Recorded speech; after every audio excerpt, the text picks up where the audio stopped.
Hello, everybody. sPidA here, TheFightCardPodcast, coming to you from San Antonio once again. I'm being joined by Aaron Suarez, man. Aaron, how are you, bro? I'm doing well, man. Another day off, so I get to spend my time with you. No, of course, man. Hey, and I appreciate that, bro. No tacos this morning, man, but I mean, your company is enough, bro. So thank you. No, It is Thursday, man. It is November 4th. How's your Halloween weekend, by the way? You know what? It was good, man. We got to spend some time with some family. Got to visit a couple of houses, and we went to my buddy's trunk or treat. So that was actually right. It was actually pretty good. It was in Converse, North Park. So good turnout. A lot of candy. So now we have candy around the house everywhere, and trying to get rid of that. No, and of course you took your DAC cut, right? Your taxes. Tax. Oh yeah, all the time. Hey, that's me, man. Actually, I give out candy in my house, bro. There were probably like 12 families that walked by there. This was Sunday, of course. Yeah. But our neighbors were giving candy, but we were kind of like in a little, it was a cul-de-sac, so it was only like two houses at the end. So I'm thinking, man, fat kids ain't going to walk over here, man. Well, at least I wasn't. But it was all right, man. I mean, we got left with a lot of Mexican candy, so no complaints, bro. Yeah, no complaints. No, never. Man, we are here, bro. Like I said, we are inside the House of Jiu-Jitsu Academy, of course. We are in the studio. And a couple of things I wanted to talk about, man. I wanted to bring up the upcoming fight going on this Saturday, UFC 268. Now, I want to jump right in there, man. I mean, with the main event, of course. Your predictions, man. I mean, of course, you got a rematch, two rematch fights that are happening. A lot of anticipation. I'm looking forward to it. But I want to know what you got to say, man. What's going to happen with the main event, bro? Man, with the main event. Man, this is a tough one for me because I'm liking Colby's Covington's different persona. I guess now that he's coming out, he's real brash, kind of out there, and it's fun and entertaining. And then of course Usman, he's polar opposite. Humble. He's doing the right things, and he does have some trash talk. And I hope he doesn't try to trash talk this time because I don't think he's good at it. But you know what, man? I think after knocking out Masvidal, who has probably one of the tougher chins, in the UFC, like I could probably see him winning this fight. I think I'm going to go with Usman and coming out on top. I don't think it'll be a knockout. I think it'll probably be it'll probably go all the rounds. So by decision or split decision, bro? I think it's going to be by decision. I think he's going to do just enough in every round to, stay ahead of Colby. So. No, for sure, man. I mean, I definitely agree with you on that one. I know Colby, the first time they fought, of course, President Trump was in office. So, I mean, he was doing a lot of political appearances. So, I mean, he did talk a lot, and, I mean, he hyped himself a lot. I mean, he's a tough guy, man, by all means. But definitely, man. He really is a tough guy. I mean, I think even the last fight, he had that broken jaw. Or at least, or whatever. Supposedly broken jaw. Yeah, I mean, he said it wasn't, but so I'm sure he didn't need Captain Crunch after for a while, man. Yeah, well, I think taking a punch from Usman will, definitely sore your jaw a little bit. But I think whatever power he probably felt from Usman last time compared to what he's going to get this time, I think it's going to be, he hopefully he stays offline so he doesn't get caught and have no.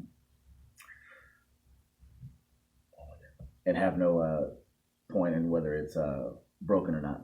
No, for sure, man. I mean, you have brought up a good topic earlier, man. And this is, Colby, of course, he changed gyms. I mean, he's at a smaller gym now, MMA Masters, I believe. Yeah. And the fact that he, took himself away from an environment like that to kind of like, work on himself. Yeah. I mean, it can only be better, man. Yeah, I mean, no, definitely. He hasn't fought in over a year. I mean, Kamaru Usman, of course, the champion, has been fighting consistently. He's staying busy. I mean, do you think that's going to be a like an against him, kind of thing? Like, I think with some fighters, I think it will be. But I think what kind of really kept Colby, at least coming up, I don't think he'll have as much ring rust because I think he's been kind of preparing to kind of get this rematch again. I kind of compare it to the Conor McGregor Nate Diaz, where Conor, he lost to Nate. He was just obsessed with trying to get that rematch, and so he really didn't fight anybody else, and then he came back and he's fine. And then even after he took he did boxing, he was out for a while, and of course he's beating up guys in bars. But he came back and he just destroyed DJs and everybody, man. Yeah, he just destroyed Cerrone. Yeah, after being out for a while. So I mean, ring rust is a thing. I don't think it's going to affect Covington as much. No, no, well, for sure, man. I mean, there you have it, of course. I mean, we got Kamaru Usman going on this one. Now, the co-main event, of course, man, we've got Doug Rose, man. You know, she's actually the title holder. She'll be fighting Zhang, and, you know, this is going to be her first fight coming back from a loss. I mean, a lot has happened with Zhang. I mean, she actually cut her hair, for one thing. Yeah. So she's going to be a little bit more aerodynamic, man. I mean, of course, she's as tough as they come. Yeah. But on this one, man, what are your predictions, bro? Oh, man, I love Rose. Just kind of, you know, she's always been a well-rounded fighter. I think the thing that really impressed me the last time was just how she was saying, you know, I'm the best, and just the people that she has around herself, showing that positivity. And then, of course, you know, her knocking out, you know, Zhang was a big deal. And then, of course, on the flip side, now you have Zhang, who just got knocked out. She's trying to redo her camp. She actually brought her coaches over a lot sooner, so that way they can really start working. And they've also gotten the help of Henry Cejudo. Yeah, that's right, man. So, you know, I know he's doing quite a bit with them as far as, you know, working maybe some other attacks. I know he talked about her back foot, you know, kind of just being planted and not really being moved, showing her some wrestling. But I think with everything kind of taken into place, man, I got to go with the fan favorite. I'm gonna go with Rose. I agree. I mean, it is going to be a match that I'm looking forward to. It's you know, I'm a big fan of Doug Rose, man. Of course, yeah. You know, I mean, she's her mindset going into her last fight. Of course, you know, she's been repeating, like you said, you know, that she is the best, and I mean, she is, obviously. You know, she's a title holder. Now, let me ask you, man, because when Zhang actually won the title, she started doing a lot of appearances. She started doing a lot more, you know, being out there in public. I mean, do you think that affected her training at all? Yeah, man. Yeah, I think so. I think anytime, you know, you finally get that taste of, you know, championship or recognition or attention or whatever, it can be very addicting. And, you know, sometimes that does mess up your training, you know, mess up your training camps. It could, you know, the mentality going into your training camps, because at this point now you are, you know, the best in the world. And so how do you keep that fire, you know, kind of burning inside you? And so hopefully, I mean, this time, if she does regain it, hopefully she'll stay hungrier than what she did last time, and she won't slip. Because at any moment, at this point, you know, between, you know, the main event and the co-main event, any minor mistake is going to cost them big time. Yeah, no, yeah, especially, I mean, she's coming back for a rematch, man. If she loses again, I mean, you know, that's gonna give somebody else the opportunity to step over her and go for the title, man. So obviously she doesn't want that. But say the, you know, worst case scenario, or in our perspective, I mean, if Zhang wins, I mean, do you think they're gonna do a rematch with Doug Rose? Oh yeah, I mean, I think that's a big money grab right there too. I think that can, you know, be the main event for the next one. But yeah, I think so. I think they would have to at that point, because I don't think it was by accident that Rose knocked out, you know, Zhang.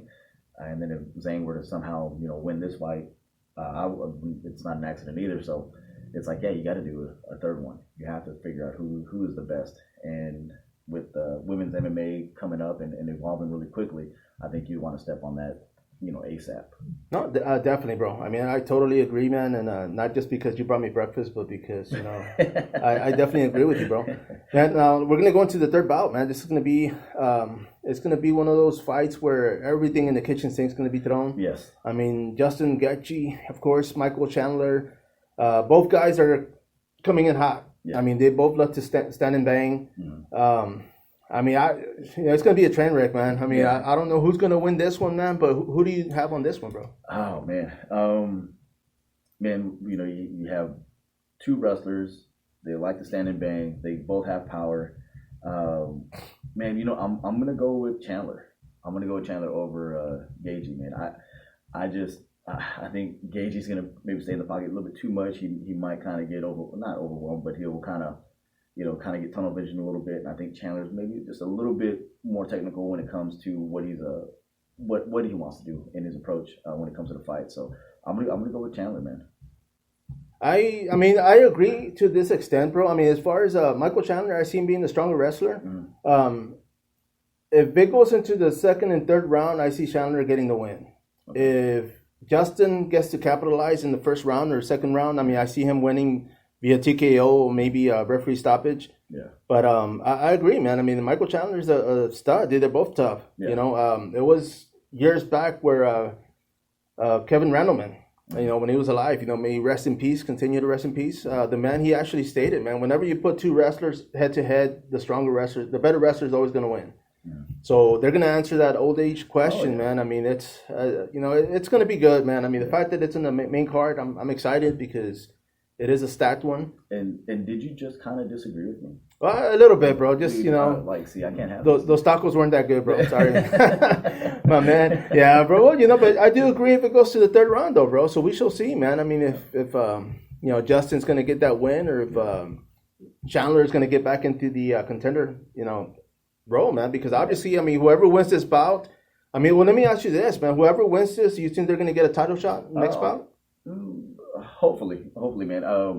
Like I said, I think there's probably maybe a couple other guys that will be a little bit more deserving. I'd like to see probably the winner of this fight probably fight the loser of the Dustin Charles. You see that would be interesting, man. Definitely, because either way, I mean, I know as far as you know, Dustin Poirier, I mean, somebody who you actually fought. You know, let me bring that up. You know, he's as tough as they come as well, man. I mean, he's been fighting for years. I mean, all these guys have. Yeah. And it's only a matter of time, man. I mean, you know, if he rematches, you know, Justin, I see, you know, Dustin getting the win again. You know, as far as Chandler, man, that'd be interesting. I mean, I would definitely pay to see both these things happen. Mm-hmm. But we'll see, man. I mean, it's going to happen this Saturday, of course, you know, pay-per-view. If anybody has a link, send it my way. I'm kidding, by the way. I'll be paying for this. Yeah, man, I got to get these guys paid, man. Now, these are some of the fights that are happening in the main card, man. But we did talk about the Frankie Edgar and Marlon Vera, man. And I do want to bring that up only for a few reasons, bro. I mean, I'm a huge Frankie Edgar fan. We both talked about it earlier. And, of course, we stated the fact that he was fighting at a different weight class, man, because, you know, back then the UFC didn't have, you know, the 145 pound weight division. Mm-hmm. But, I mean, how do you see that fight going, bro? Probably a little too little too late, man. You know, with Edgar, I mean, he, again, great competitor over all these years. He's done great, but I think he had the highlight knockout or got knocked out by Corey, was it Sanhagen? With that knee? Yeah. You know, and I think at this point he might just be, you know, the gatekeeper on getting these guys into the actual main card. And I think with Vera, I think he'll dispose of, I don't know how it'll go, whether it's, you know, another flying knee knockout or TKO or whatever, but I think they're setting Vera up to kind of put him on and maybe get into a better fight. No, for sure, man. More money behind him. So it just feels weird disrespecting Edgar like that, but at the same time, it's like, hey, man, let's maybe move on. No, for sure, man. I mean, of course, like you said, man. I mean, Frankie Edgar is tough as nails, dude. I mean, this guy. I mean, when he bursted into the scene, man, he kind of came out of nowhere. I mean, made a name for himself quick. Yeah. But a lot of fighters obviously caught up to him, man. I mean, he started losing. You know, he's an ace fighter. He's been fighting for years as well. But I also have Vera winning this one, either submission or TKO second round. I mean, we'll see, man. I mean, it's going to be a great fight, and you know, one that I'm actually looking forward to, man. Yeah, no, definitely. Now, as far as on that fight, man, I mean, if Vera wins, I mean, do you see him going up into like a top 10 contender fight? Maybe. I mean, maybe that's another one. Depends on who his next opponent is. You know, but yeah, I want to get that. Was it O'Malley fight? That's right. You know, again, so I mean, yeah, I mean, this can very well set him up and get that bigger payday. No, for sure, man. I mean, we all want to get paid, man. So that's definitely a way to go. Now, that's going to be for the main card, man. I want you to talk about now the early prelims. I know we brought this one up earlier, and the one of the fights that I'm looking forward to, man, is Velante versus Barnett. Now, Barnett, of course, you know, I have him on my Facebook page, man, and you know, the guy. He's a big guy, but as far as his height, bro, I mean, I think you were saying he was like 5'9". 5'9". I mean, that's where I'm at.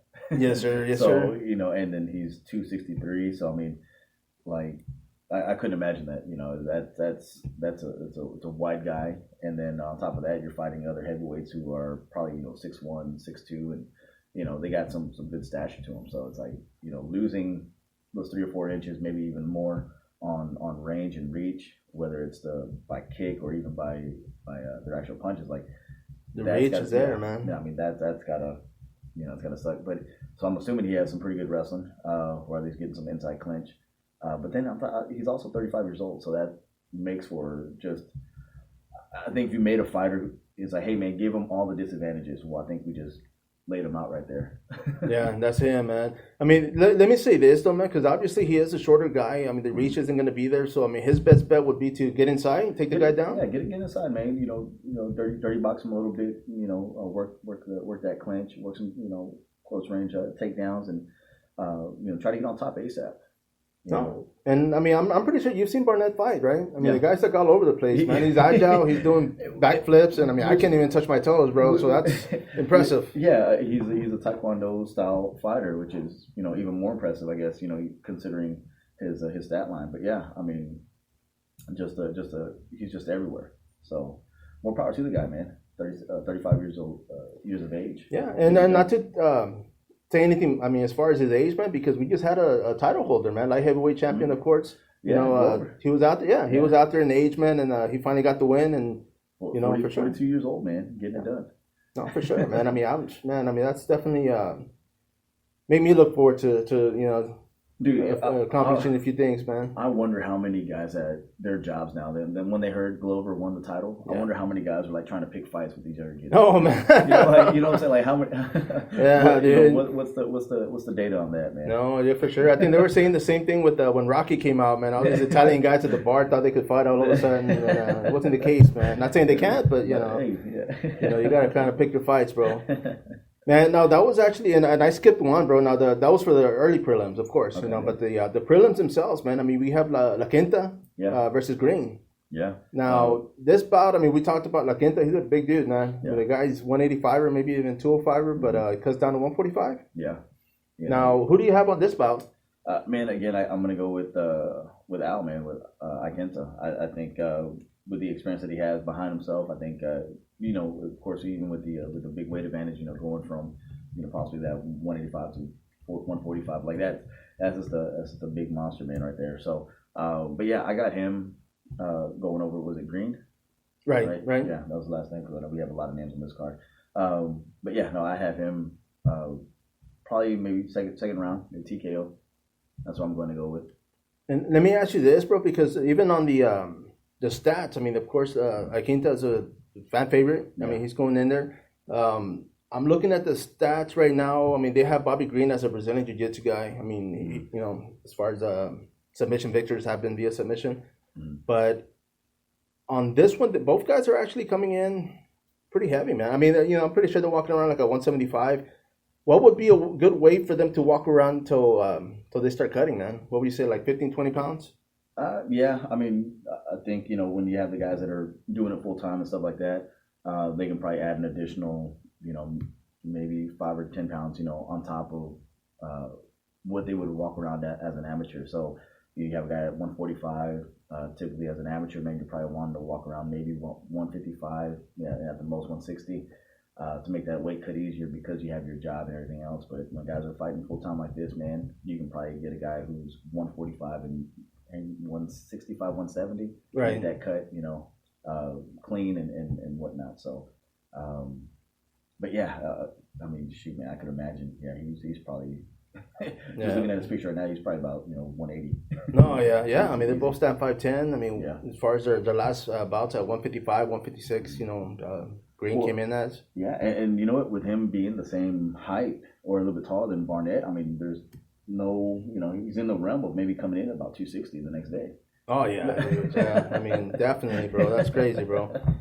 I mean, he is a big dude, man. So, we'll see. Now, that was for the prelims. I mean, the other one I wanted to bring up was Haas versus Curtis. Yes. Now, Curtis got picked up as a last-minute replacement. He didn't fight on the last UFC card, but they did. Of course, he made the UFC cut. He was supposed to actually fight in Fury FC, man. He was the main event for the title. I mean, of course, opportunity came knocking. I mean, he took it. Yeah. If that was you, I mean, what would you have done? Yeah. Well, if I'm the fighter, dude, I think you definitely have to take the bigger promotion, at that point, and then maybe throw some kickback to the smaller promotion to kind of that got you into that spotlight. But I mean, for sure, as a fighter, one thing that you really want to take advantage of is those opportunities when they do pop up. So, just a little lesson to some of your guys out there, man. It's just, when those opportunities coming up, stay ready, right? So you don't have to get ready. Exactly. Because you never know who's coming in, who's watching, who needs to be replaced. I think with the new, we have COVID, we have all kinds of things. I mean, they have to have replacements, geared up. So opportunities everywhere. And because of COVID, like you said last year, man, a lot of people made the cut because of that. I would think. I mean, I'm sure they were going into the, as far as like getting it there eventually, but because a lot of fighters were getting sick or not being able to fly overseas, that was a big thing. A lot of people, local, regional, are got a good opportunity, man. So like you said, man, you gotta stay ready, bro, because you never know, man. Oh yeah, definitely, man, and that's really gonna separate some of the guys that are regional superstars to UFC contenders and stuff. Yes, sir. Is how they stay ready. So now on this one, of course, you said Quinta, of course, with the win, right? Yes. I'm gonna go with Big Ren just because I want to argue with you, man. Okay, good. I want to, I see him winning with TKO. Either round 2 or submission round 3, man. Okay. I mean, it is a good bout. I'm looking forward to it.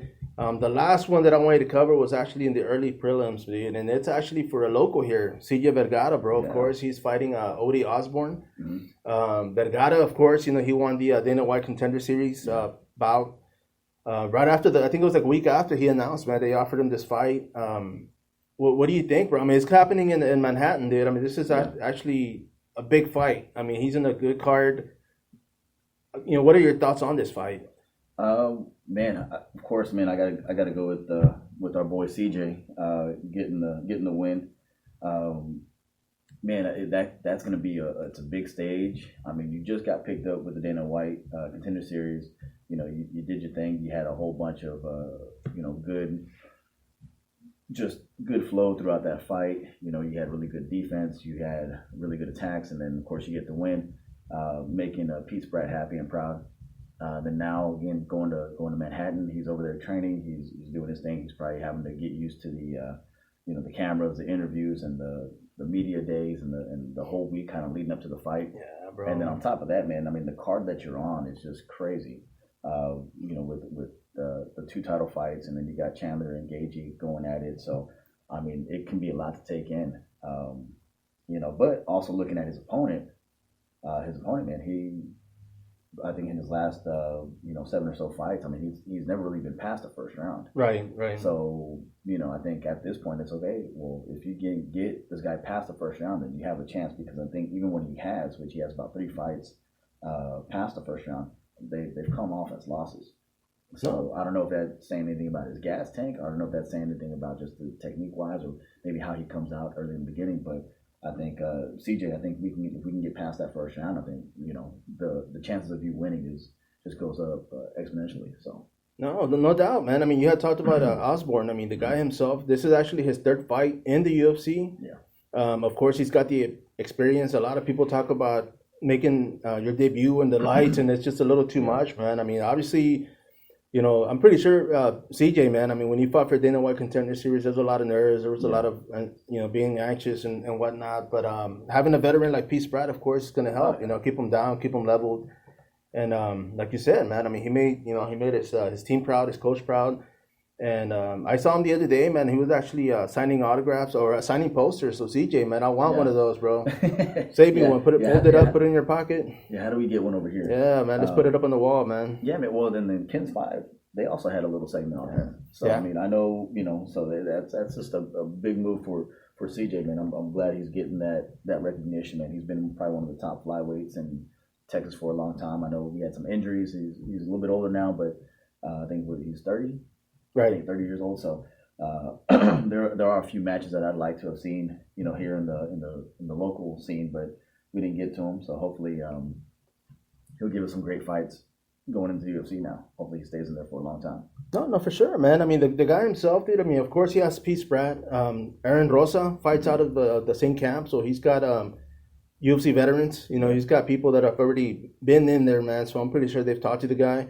Now, CJ was actually in Laredo, man. I had no idea. He's got family out there. Yeah. So he was doing the whole, meet the fans, and I'm pretty sure it looked like he had a great time, man. Yeah. So I'm looking, I'm excited for him. I know, like, after his last fight, like, they videotaped him coming out for the Dana White Contender Series, and he was talking to his son and telling him, hey, you know, and it was just cool to watch him actually be able to conversate with his kid, like, right after the fight, you know, of course. So I'm pretty sure his son's going to be watching. I'm sure he's already proud of the guy. So, yeah, man, I mean, you know, best of luck, CJ, man. I hope, if anything, man, you know, you get that win and injury-free, man. That way you can spend the holidays with the family, you know? Yeah, no, definitely, man. Or maybe even do the Kevin Holland where you're just fighting back-to-back again.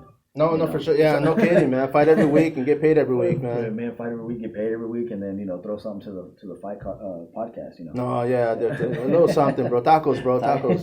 And I gotta say this, man, obviously, because I mean, he is fighting. I'm pretty sure he won't fight again for the year. So I mean, that's a good as a fighter, I guess, because a lot of people don't like to fight during the holidays because you know everybody wants to eat tamales and Thanksgiving and you know for Christmas, you know, spend time with the family.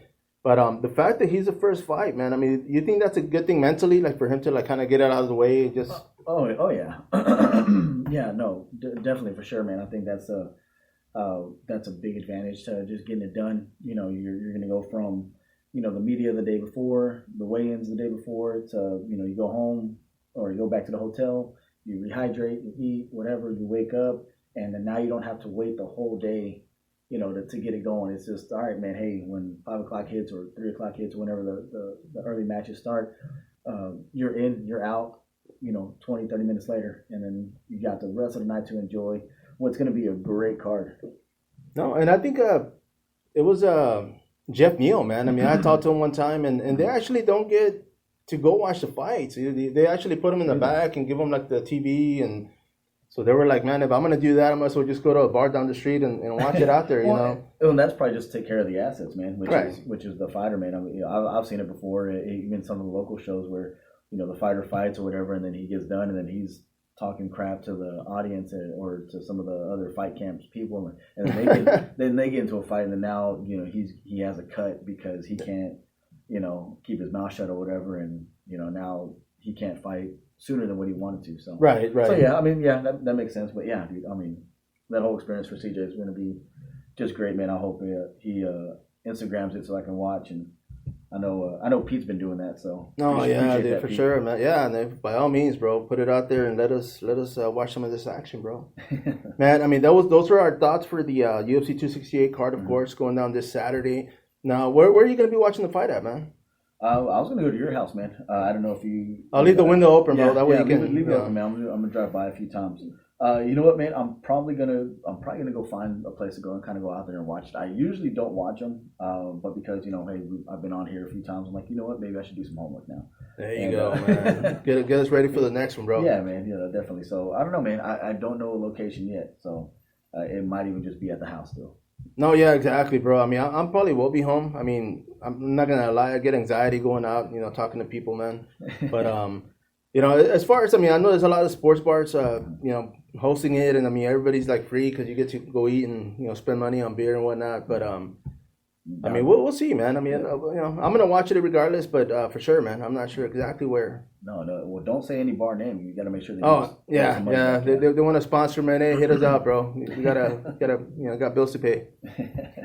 No, man. Well, I mean, those are our predictions, bro, and you know, thank you for that, man. I mean, another card I wanted to talk about was actually the BKFC card coming up. Yeah. And that's actually going to be happening in New York. Yeah. You know, yeah, you know, it's like I know the UFC's been out there quite a bit. You know, I mean, finally after years.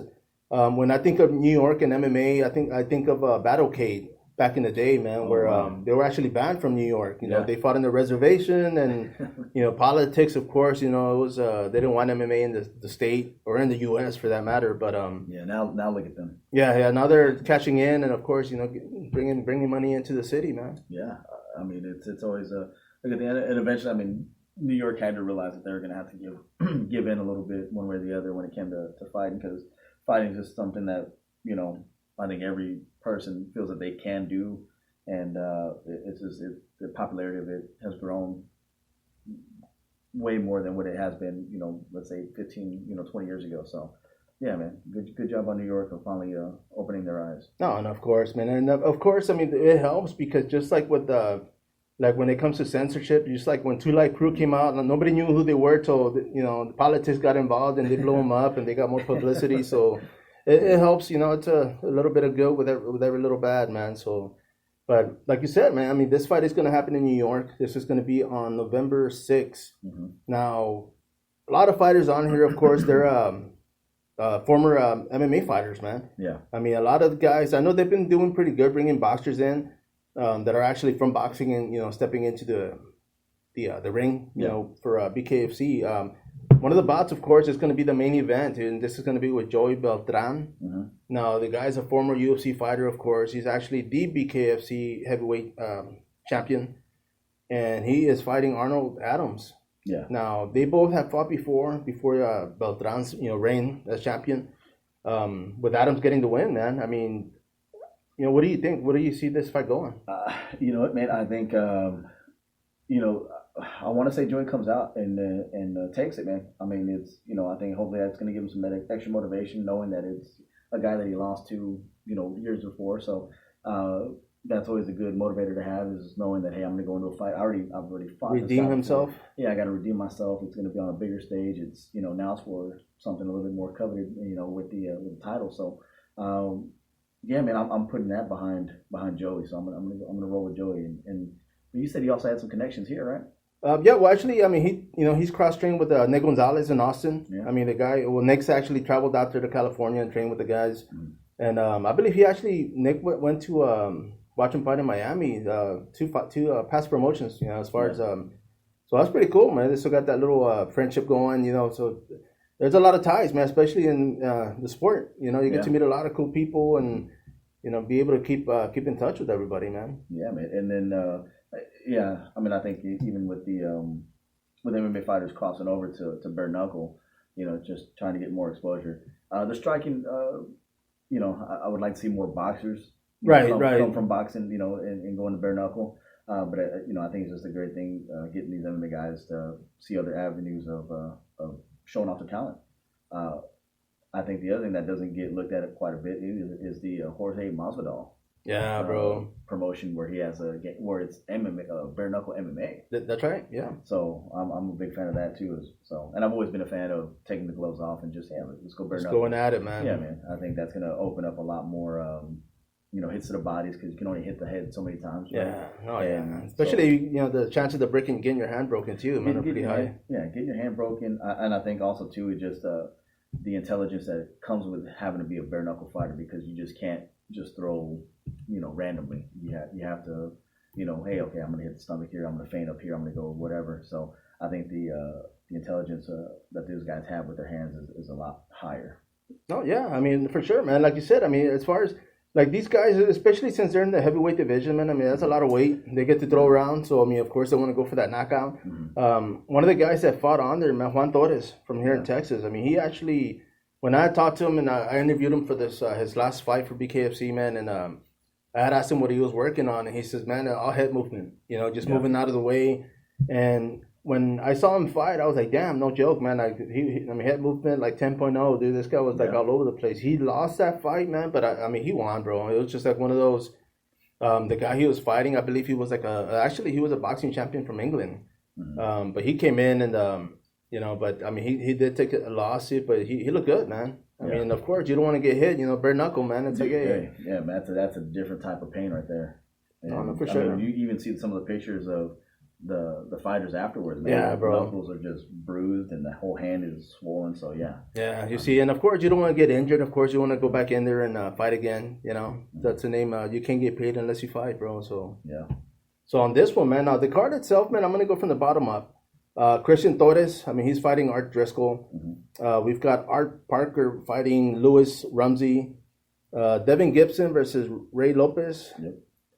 Let me see. We've got Gabe Sacchetti versus Louis Lopez. Zach Johnson versus David Morgan. This one I'm looking forward to, man. I've seen both guys fight prior. Yeah. It's not. I mean, it's. They told the line this, so you never really know. Mm-hmm. But I have David Morgan on that one, bro. It's gonna be interesting matchup, man. I'm looking forward to it. The whole card, man. Let me see. Next up, it's gonna be Matt Phillips versus Derek Green. We've got Dustin Paige versus Jake Young. On this one, Travis Thompson. Once again, I've seen both guys compete in MMA and BKFC, of course, versus Jack Grady. Looking forward to that. We've got Nolan Smith versus Zach Calmas. Both guys, I believe, heavyweight division. So when you think heavyweight, man, I think knockout, dude. So I'm looking forward to a lot of pain. Yeah, I couldn't imagine a lot of those fights going the distance. That's I mean, bare knuckle heavyweight guys. That's a lot of power, man. I mean, I've held pads for some heavyweights before, and I mean, you can feel it through the pad. So now you're taking the glove off. Dude. That's gotta. For the most part, they wrap their hands to it, but I mean, that's just still gotta hurt, bro. Like, I don't. That's just more just to kind of reinforce. Yeah, to make sure you hit hard. Yeah, but I mean, I don't. Would you have a promotion the same night as the UFC? Yeah, that's and it's both in New York. Yeah, that's gonna be one of those.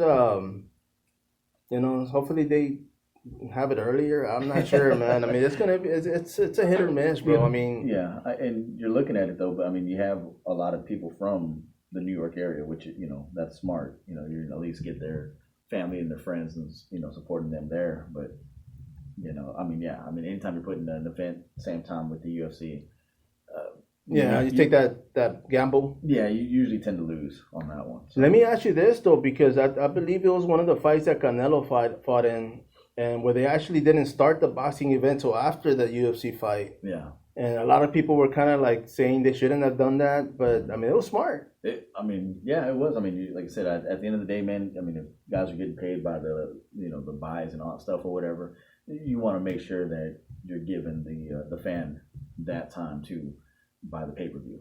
Yeah, I mean, for sure, man. I mean, I know there's the viewers. Even like Sports Bar now. I mean, you go and there's like all these TVs, so of course they put all these sports on, dude. But I mean, after a while, your neck starts to hurt just going back and forth, right?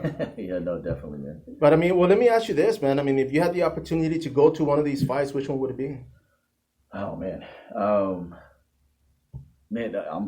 for this. I'm going to the UFC one. Yeah, dude. I was gonna say, man. I mean. No shame, of course. The BKFC's out there, dude, and I mean they've got a good card. But yeah, I mean I've got a lot of people that I'm looking forward to watching in the UFC. So of course, I would be out there myself. If anybody wants to buy tickets, man, let me know. And a flight ticket, I don't want to drive out there. Well, from what I understand, it's not too bad of a drive. It's just what was it, 20-something hours?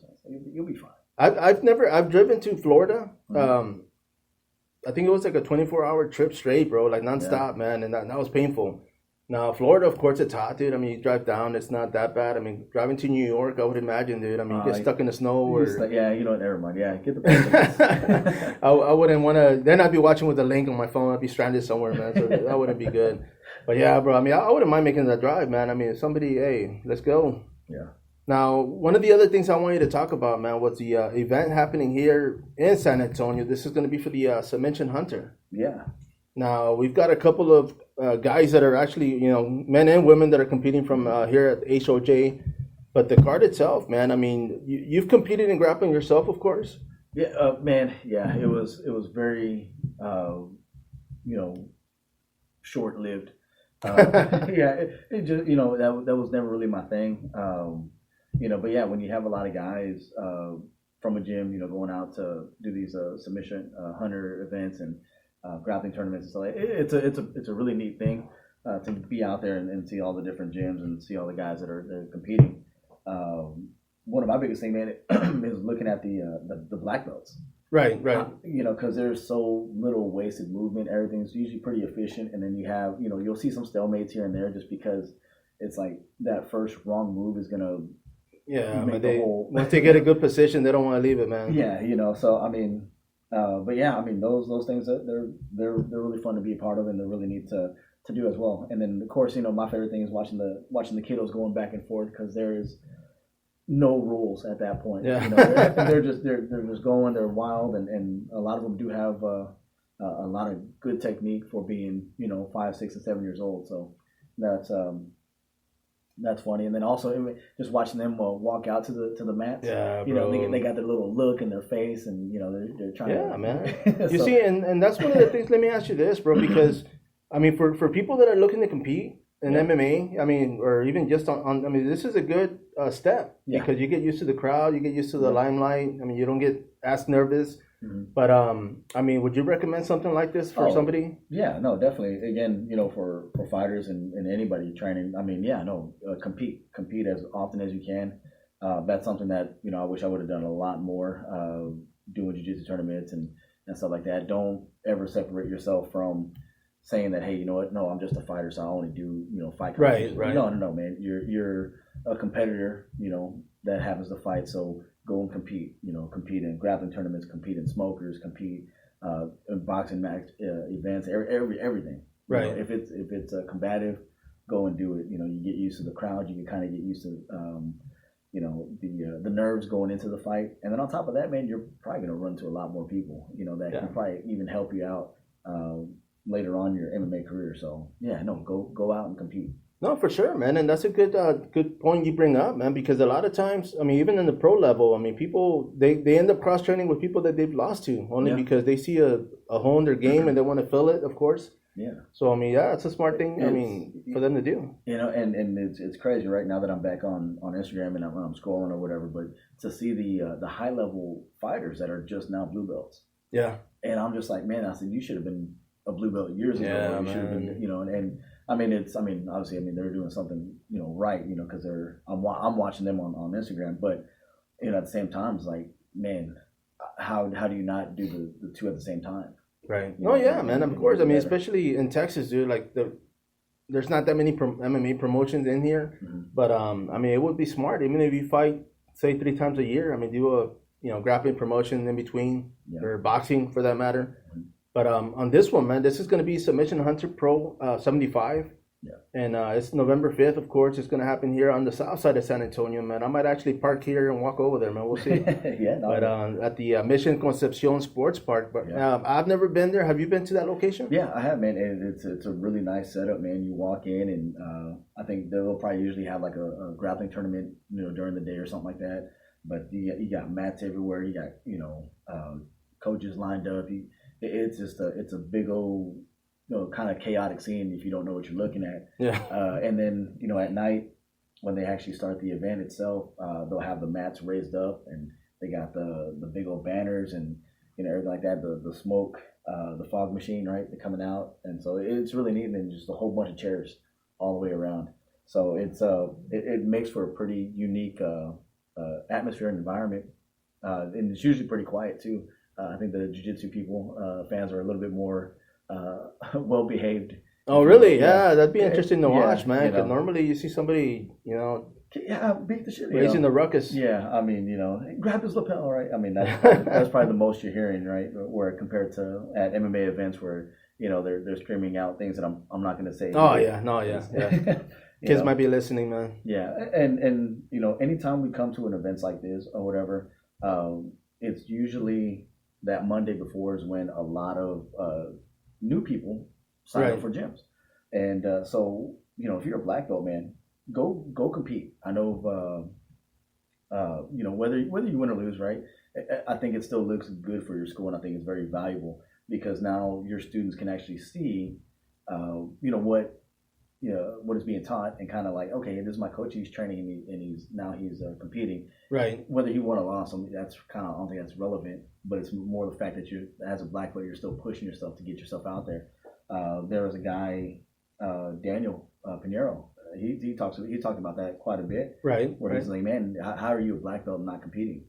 And it's just like, oh, okay, well, I mean, you got different types of black belts and whatnot or whatever. But yeah, I think anytime, especially now that it's coming to here quite a bit, black belts, yeah, go compete. I want to see it.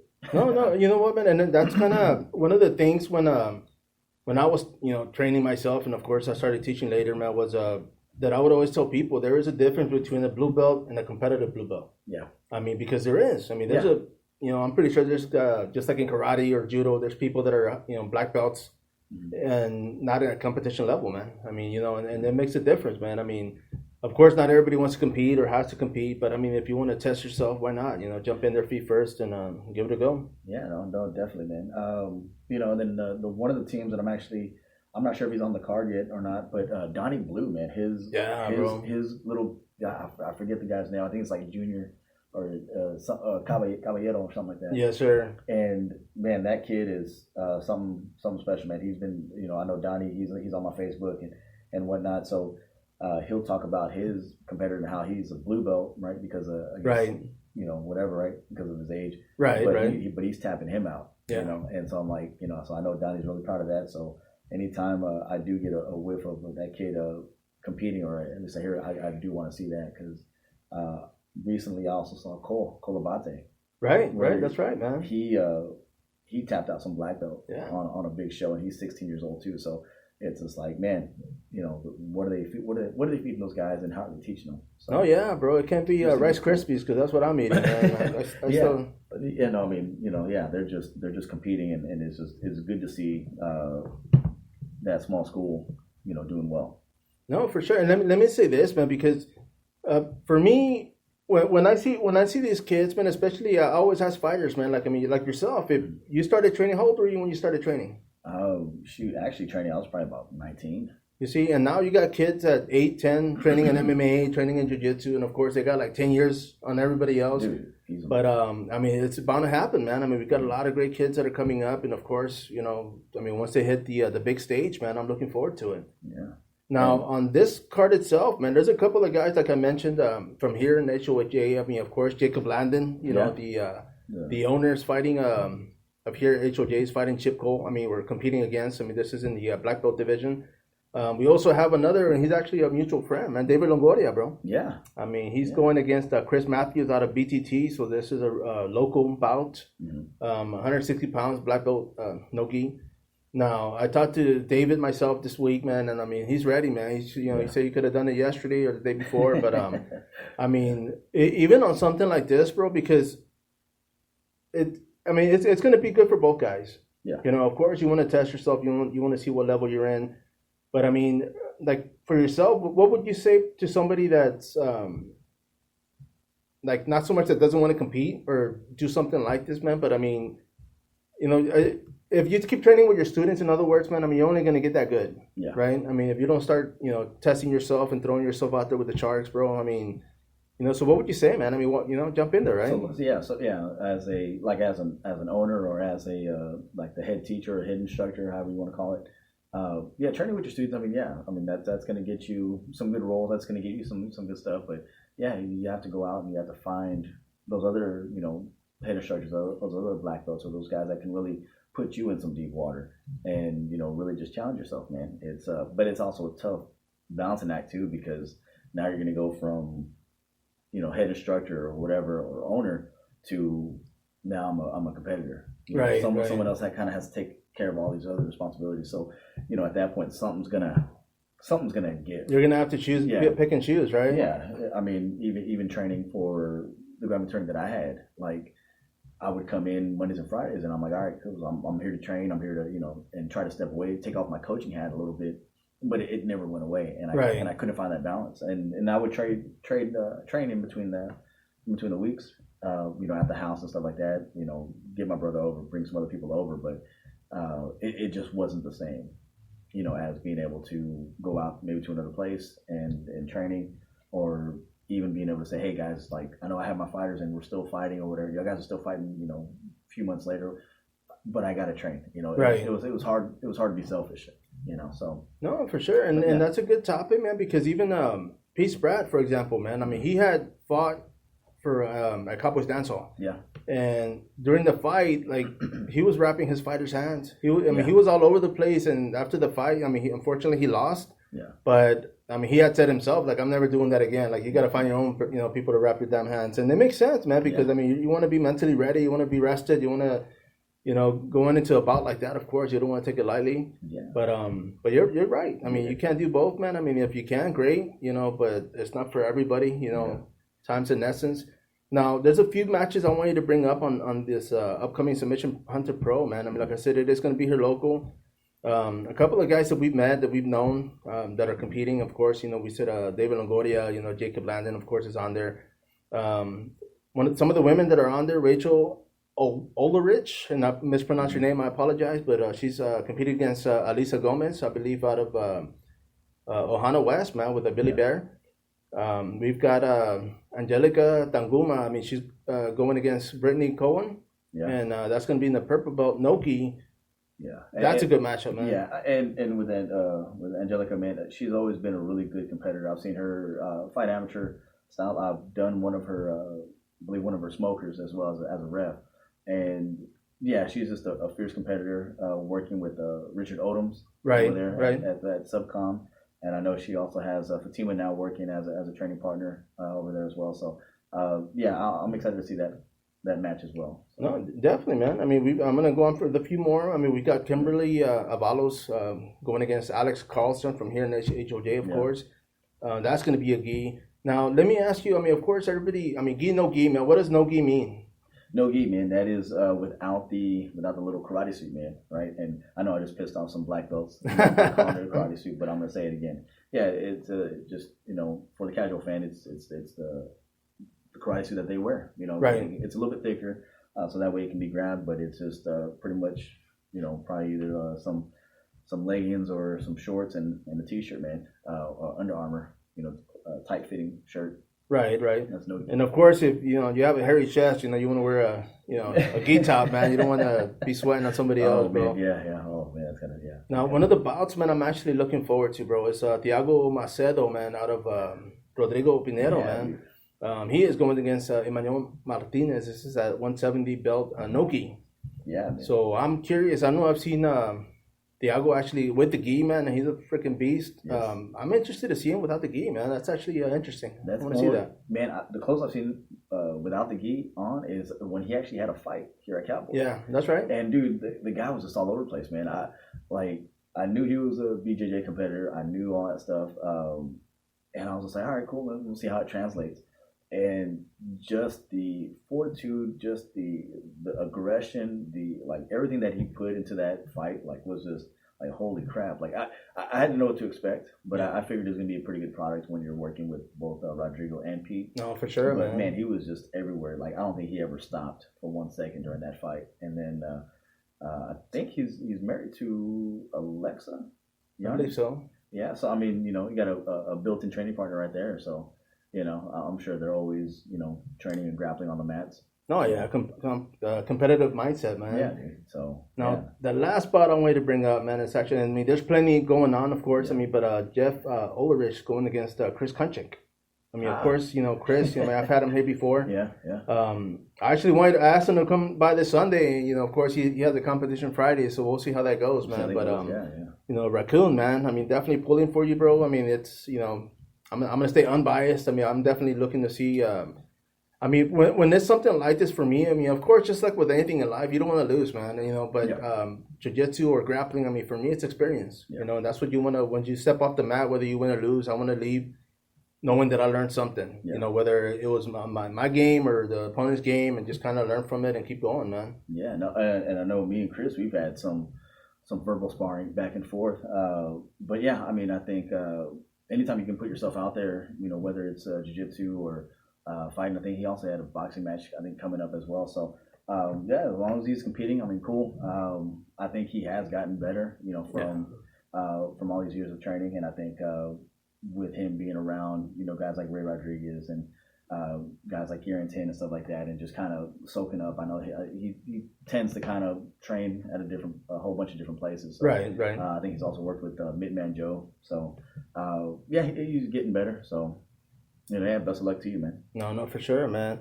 Now those are pretty much everything that I wanted to cover on this one, bro. I mean, I know as far as the fights coming up, I mean, let me ask before I wrap this up, bro. Let me ask you now. The last time you were here, I asked you, who you would fight in bare knuckle, man. Yeah.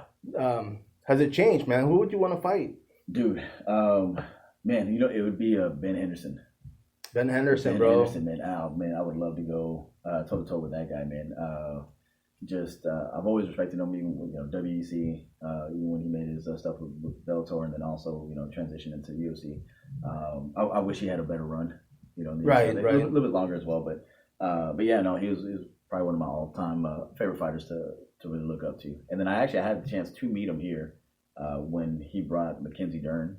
That's right. And so I'm sure she thought I was coming up and asking her for an autograph, and I was like, no, I said I'm here for. Yeah. No, you see, and I forgot about that, man. There's been a couple of fights. I mean, that's one thing I always loved about stuff like that, man, because the corner people are always fighters. It's always top level, big level. I know I was at the Art of War, the first, the one I had in Austin, man, and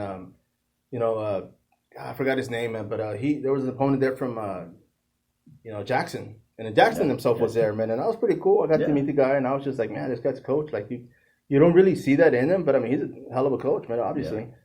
But I love that, dude. I mean, I love being a fan, and when I get opportunities like that, for sure, I want to take a photo. But timing, bro. Yeah. Now, so there, I mean, that would be somebody you would want to compete, test yourself against. Oh, definitely, man. I think he has a chin for it. I think he would definitely bring some a unique style to that bare knuckle boxing. And yeah, man, I'd love to.